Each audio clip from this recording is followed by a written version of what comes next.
C'est assez triste de lire ça, assez triste.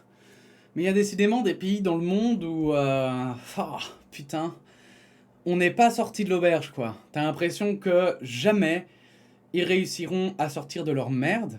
Et c'est un peu de ça que j'ai envie de débattre aujourd'hui, avec cet article sur lequel je suis tombé un peu par hasard et qui résume très bien un peu, je trouve, la situation au Mexique. Élection sanglante au Mexique. 36 candidats ont été assassinés. 95 millions d'électeurs étaient appelés aux urnes ce dimanche pour renouveler le Parlement. Mais la campagne aura été marquée par un nombre record de candidats assassinés. 36, tous tombés sous les balles des cartels de la drogue. Tous. Je trouve ça dingue. C'est vraiment, ils font leur loi, quoi. Les bureaux de vote ont ouvert à 8 heures locales. Ils fermeront à 18 heures. 95 millions de Mexicains votent pour une nouvelle chambre des députés, quelques 20 000 postes régionaux, 15 des 32 postes de gouverneurs, 30 congrès locaux, 500 députés et 1926 maires.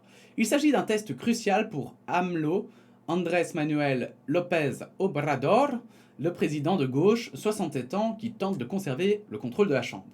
L'enjeu n'est ni plus ni moins que l'avenir du Mexique, estime Pamela Starr, professeure à l'université Southern California, en soulignant que les électeurs vont devoir choisir entre deux visions d'avenir pour le Mexique, celle des réformes d'AMLO ou un retour à une politique plus ancienne. Pas de menace, une exécution directe. Si les yeux sont tournés vers le Mexique, ce n'est pas tant pour les élections que pour les candidats victimes des cartels de la drogue. La campagne électorale se déroule dans un climat de violence ininterrompu. Quelques 91 hommes politiques ont été assassinés depuis le début de la campagne en septembre. Parmi eux, 36 étaient des candidats ou en passe d'être nommés, la plupart aspirant à des fonctions municipales. Bravant le danger, plusieurs marches silencieuses ont été organisées pour rendre hommage aux candidats tombés sous les balles, comme Abel Murrieta Gutiérrez, assassiné le 13 mai 2021 alors qu'il distribuait des tracts dans la rue. C'est tellement violent. Sous couvert d'anonymat, plusieurs personnes qui le connaissaient lui ont rendu hommage. C'était une personne très précieuse, j'ai travaillé avec lui, je suis bouleversé par sa mort, nous sommes tous indignés et c'est pourquoi nous sommes ici. Ou encore, c'est triste, c'est lamentable, c'est tout un pays qui souffre. Et en fait, ça me trouble tellement, en fait, je me dis, mais dans ces pays-là, les cartels de drogue, enfin, c'est carrément des guerriers, quoi. Faut envoyer l'armée les buter, quoi, ces mecs. Et en fait, je me dis, c'est en fait à ça un peu que j'ai réfléchi, parce que je me suis dit, mais comment faire? Comment faire quand tout à coup, comme ça, il y a des cartels qui prennent le contrôle? Pourquoi est-ce qu'ils prennent? Comment ça se fait qu'ils aient tant d'ampleur, en fait? Est-ce que c'est parce qu'ils existent depuis maintenant tellement longtemps qu'ils ont des gens dans leur rang qui sont endoctrinés?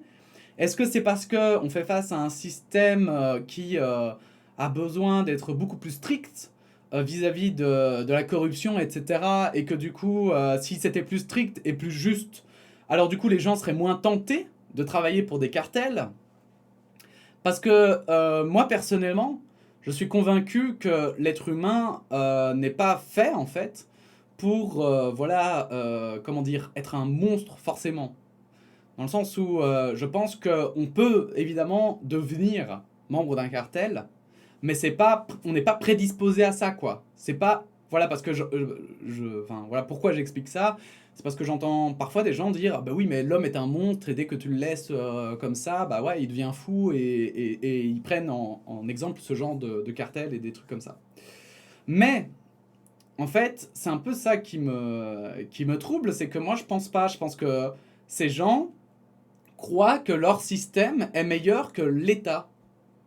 Je pense que c'est un peu je vais le dire comme ça, mais des révolutionnaires qui s'en battent du coup les couilles parce qu'ils se disent que de toute façon un peu blasés du monde, qui se disent qu'ils doivent survivre et que pour survivre, c'est mieux que d'être dans un cartel avec ses propres règles, les règles du cartel qui sont peut-être pour eux plus justes, ou pas forcément plus justes, mais qu'au moins tu es respecté quand tu es dans le cartel et il faut juste respecter le minimum de règles, que si tu es juste quelqu'un de lambda et que tu vas travailler par exemple, où là tu vas te faire écraser par les cartels, mais aussi par la justice, etc. quoi.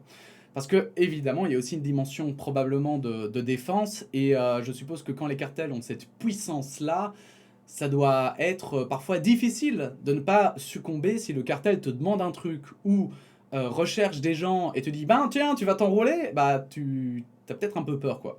Mais je trouve que la réflexion, en tout cas, mérite d'être posée, et, parce que c'est hyper triste que des gens ne puissent pas être représentés, et je trouve que c'est vraiment, il y a un côté vraiment étrange qu'on ne puisse pas le contrer, alors que dans nos pays, on n'a pas ces problèmes-là. Je vais dire aussi gravement que ça, quoi. Donc voilà, bref. Plus de 750 agressions. On dénombre aussi plus de 750 agressions, comme celle de Juan Salvador Camacho, un candidat du parti du président Andrés Manuel López Obrador. Ses ravisseurs ont même diffusé une vidéo dans laquelle on les voit retirer la corde qu'ils lui avaient mise autour du cou durant 8 heures. Il sera libéré lorsque sa famille aura versé une somme de 12 000 euros. Certes, les assassinats politiques ne sont pas nouveaux. Déjà à l'époque du parti unique, le PRI de 1929 à 2000, des opposants étaient tués, explique à Ouest France Paolo Palacios de l'ONG anticorruption Transparencia Mexicana. Le paradoxe est qu'aujourd'hui, on trouve une violence accrue avec la multiplication des partis, renchérit Anel Ortiz, politologue à l'université Ibero de Tijuana. Le pluralisme a nourri des conflits locaux sur lesquels ont prospéré les cartels de narcotrafiquants. Le morcellement des cartels en subdivision est aussi un facteur. Les narcos influent là où le contrôle de l'État est faible. Depuis 2006, date à laquelle le gouvernement a lancé une vaste opération militaire contre les cartels de la drogue, le sang ne cesse de couler au Mexique. Vendredi soir, encore René Tovar, candidat à la mairie de Cazones de Herrera dans l'état oriental de Veracruz, pardon, accent espagnol extraordinaire, a été abattu. Ce crime s'ajoute à l'enlèvement de Marilu Martinez, candidate à la mairie de Cutzamala de Pinzón, Guerrero Sud, et à la disparition de Leonardo Torres, candidat à la mairie de San Francisco de Borja, Chihuahua Nord. Depuis le lancement fin 2006 par le gouvernement d'une offensive militaire anti-drogue controversée, le Mexique dénombre plus de 300 000 assassinats selon des chiffres officiels attribués pour la plupart au crime organisé. C'est un truc de malade, je trouve. C'est vraiment incroyable, quoi. Quel courage il faut de se présenter dans ces pays-là, je trouve.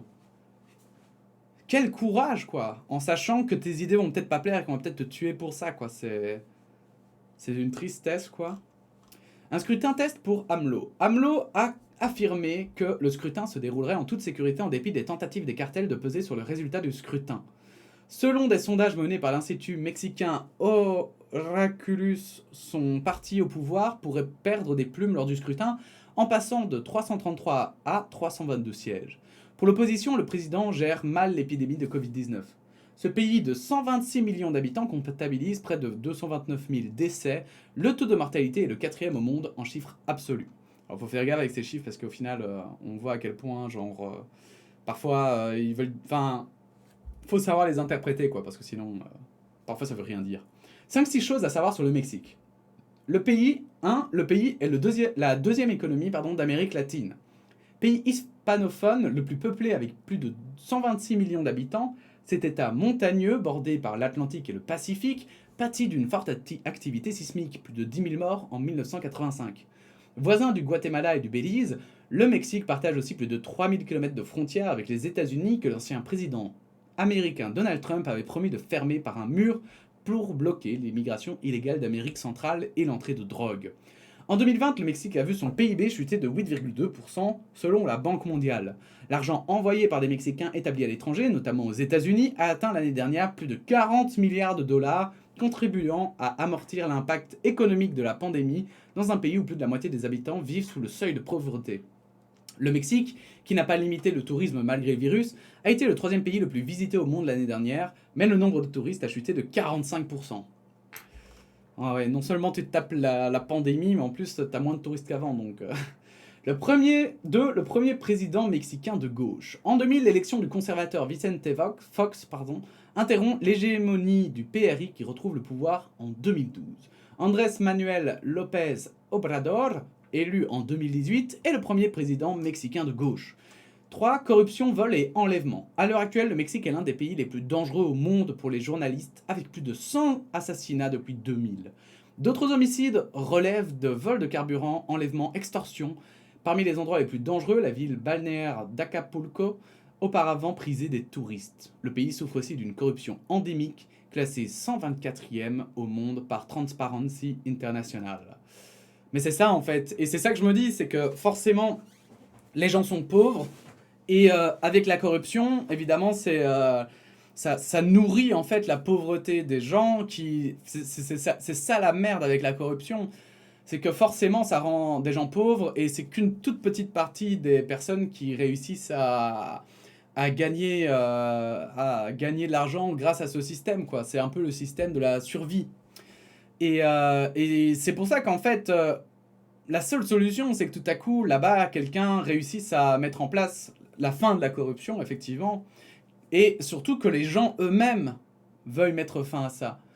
Et c'est clair que là, à mon avis, au niveau du moral et de la mentalité, il y en a tellement qui doivent avoir baissé les bras, ne plus y croire, un peu comme chez nous en fait, où beaucoup de gens ne croient plus en la politique. Je crois que ça doit être la même chose là-bas, et donc, voter pour l'un ou pour l'autre, en plus risquer sa vie pour aller voter, ça doit être tellement décourageant.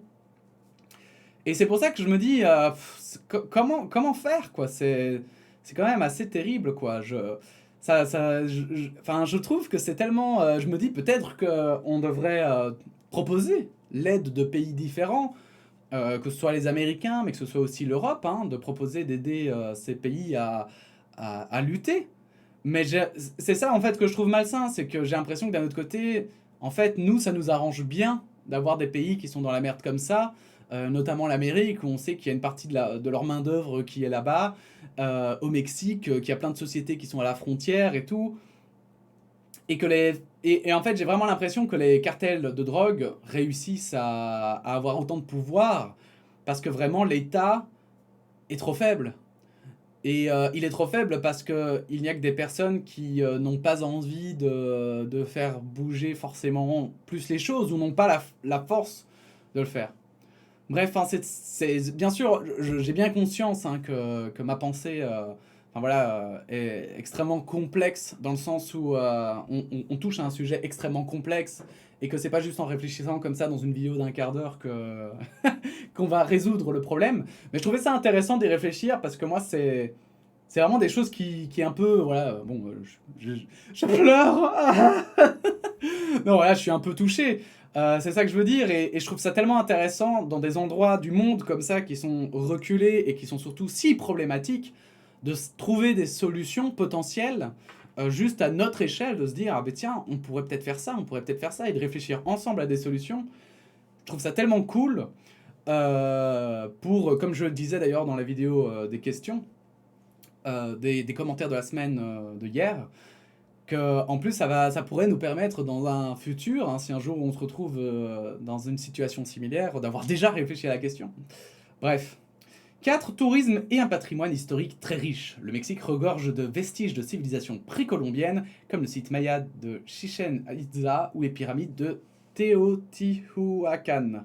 Des excavations à Mexico construites sur des ruines aztèques permettent régulièrement des découvertes archéologiques. Cinéma, art, ses acteurs et ses peintres sont nés au Mexique. Le pays a donné naissance au peintre Frida Kahlo et son mari Diego Rivera, ainsi qu'à l'écrivain Octavio Paz, prix Nobel de littérature. Plusieurs comédiens mexicains ont fait une carrière internationale comme Salma Hayek, Gael García Bernal et Diego Luna. Leurs compatriotes Alfonso Cuarón, Guillermo del Toro et Alejandro González Iñárritu ont remporté l'Oscar du meilleur réalisateur. Alors oui, merci.